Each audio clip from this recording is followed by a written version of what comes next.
ज़ेबुन्निसा, होश में तो हो तुम? ये शैतानी खेल खेलना बंद नहीं कर सकती? और ये क्या खबर सुना दी तुमने हमें? वैसे ये मेरे घर में आकर आप मुझे सुना रही हैं बड़े ताज्जुब की बात। मैंने जो हकीकत है वही आपको बताई है। हानिया अभी शादी की ख्वाहिशमंद नहीं है, उसे अभी पढ़ना है। ये जो तुम कह रही हो कि मेरे ही घर में आके मुझे बुरा भला कह रही हैं, इस पे मुझे ताज्जुब है। हम तुम्हें ये बता दें कि ये घर जिसमें तुम ठस्से से बैठी हो, इसकी जमीन हमने बाबू को लेके दी थी। हमें भी ताज्जुब है तुम्हारी हिम्मत कैसे हुई ये बात बोलने की। हम चाहें तो तुम्हारे पैरों के नीचे से ये जमीन खींच भी सकते हैं। फिर सोचो कि कहां जाओगी। और तुम्हारा ये कहना कि हानिया शादी की ख्वाहिशमंद नहीं है, तो हम ये बता दें कि जब हम तारीख रख रहे थे उस वक्त तो उसने ऐसी कोई बात नहीं की। हाँ, तो आप लोगों के दबाव में आकर मान गई थी ना। कैसा दबाव? कितने प्यार से हमने पूछा था, सब मौजूद थे।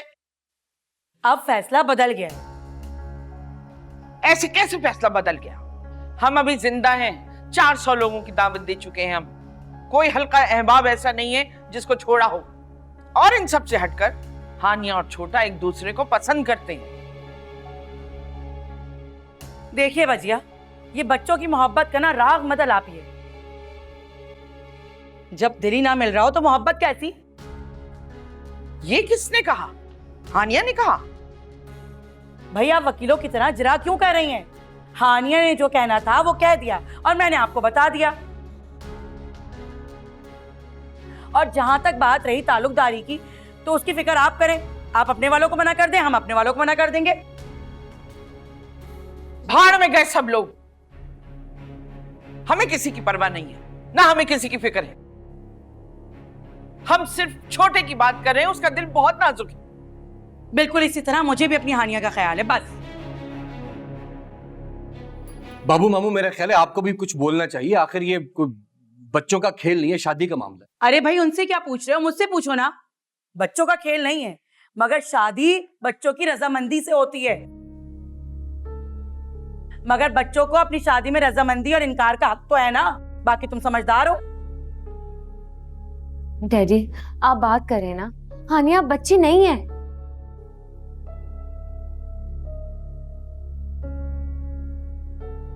किसने कहा बच्ची है? अगले माह 29 की होने वाली है। आपके लोग बालिग है क्या? मैं बच्चों की शादी कर देती? पागल हो क्या? बावली कहीं की। हानिया को बुलाओ, बुलाओ उसे। अरे आप जो इतना गला फाड़ फाड़ के चिल्ला रही है ना बजिया, वो खुद ही आ जाएगी आपकी आवाज सुनकर।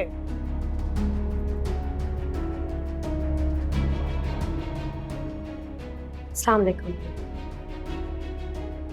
वालेकुम अस्सलाम। वालेकुम अस्सलाम। हानिया बैठो ताकि बात हो सके। अम्मा बहुत परेशानी है, जो कुछ हो रहा है नहीं होना चाहिए। तसल्ली से बात होनी चाहिए अभी। भाई मैं यहीं ठीक हूँ।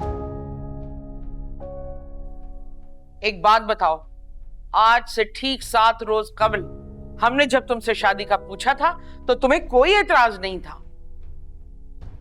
यूनिवर्सिटी का इशू भी सेटल हो चुका था, हल हो चुका था। तो इन 7 दिनों और 7 रातों में सब कुछ कैसे बदल गया? देखो, छोटा सा सवाल है, जवाब बेशक बहुत तवील दो। पूरी कायनात जितना वक्त है तुम्हारे पास। ये आप किस तरह बात करी मेरी बेटी से? आप ऐसे बात नहीं कर सकती। ये कोई मुजरिम है क्या? चुप! अब एक लफ्ज भी मुंह से नहीं निकालना जब तक हानिया से हमारी बात खत्म ना हो जाए, वरना फिर हम बोलेंगे और पूरी कायनात सुनेगी। बाबू जाओ, उठो, इसको स्टोर में बंद करके आओ। अरे क्या कर रहे हैं आप? बजिया मेरी बात सुन ले। मम्मी प्लीज मुझे बात करने दे। देखो हानिया, हम सब तुमसे बहुत प्यार करते हैं, मगर इस प्यार का जवाब खुदसरी और इनकार में मत देना।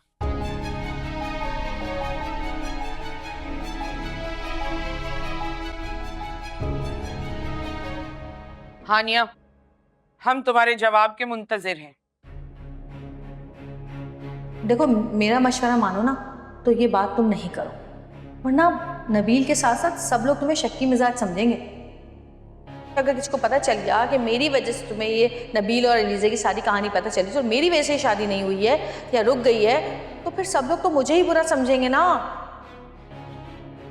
मैं कोई भीख मांगने वाली तो नहीं हूँ, और भीख भी मांगू तो किस चीज की? मोहब्बत और वफादारी की।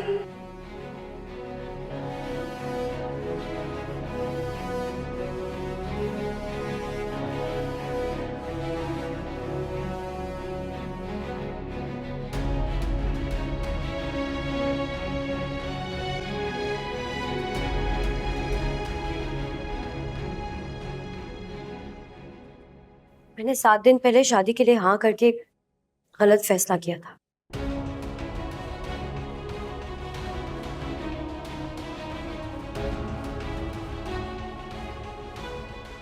मैं भी पढ़ना चाहती हूँ और जॉब करना चाहती हूँ, उसके बाद शादी वगैरह।